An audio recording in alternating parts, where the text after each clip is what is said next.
Maladie du cœur avec priorisé santé. Cette fiche traite principalement de l'angine de poitrine et de l'infarctus du myocarde, crise cardiaque. Veuillez également consulter au besoin nos fiches sur les arythmies cardiaques et sur l'insuffisance cardiaque. Les maladies cardiovasculaires englobent une multitude de maladies liées à un mauvais fonctionnement du cœur ou des vaisseaux sanguins qui l'alimentent. Cette fiche se concentre sur les deuxièmes troubles les plus fréquents. L'angine de poitrine survient quand il y a un manque de sang oxygéné dans le muscle cardiaque. Elle provoque une crise de vive douleur au cœur, ressentie dans la région de la poitrine. Ce trouble survient à l'effort et disparaît en quelques minutes avec le repos ou la prise de nitroglycérine, sans laisser de séquelles. Le terme angine provient du latin angere, qui signifie étrangler. L'infarctus du myocarde ou crise cardiaque désigne une crise plus violente que l'angine. Le manque d'oxygène provoque la nécrose, c'est-à-dire la destruction d'une partie du muscle cardiaque qui sera remplacée par une cicatrice. La capacité du cœur à se contracter normalement et à pomper une quantité normale de sang à chaque battement peut être affectée. Tout dépend de l'étendue de la cicatrice. Le terme infarctus provient du latin infarcir, qui signifie farcir ou remplir, car les tissus cardiaques semblent alors gorgés de liquide. Athérosclérose et artériosclérose.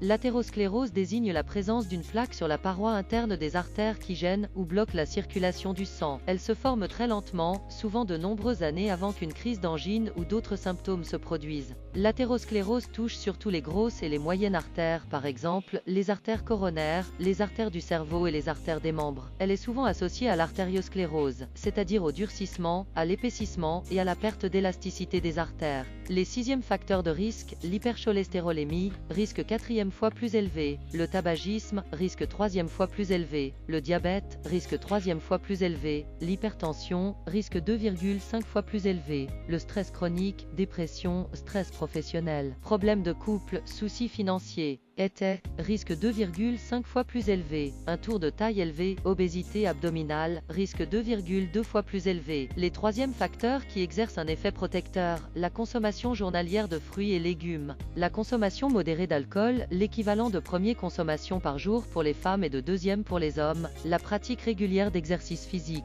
Notez que l'importance relative de chacun de ces facteurs de risque varie d'un individu à l'autre et aussi d'un pays à l'autre. Autres facteurs de risque. Principaux déclencheurs d'infarctus chez une personne à risque. Trafic routier, stress et pollution de l'air. Effort physique. Consommation d'alcool. Consommation de café. Exposition à la pollution de l'air. Émotions négatives, colère, frustration, stress, etc. Repas copieux. Émotions positives, joie, enthousiasme, bonheur, etc. Usage de cocaïne astérisque. Activité sexuelle. Astérisque, il s'agit du déclencheur le plus puissant.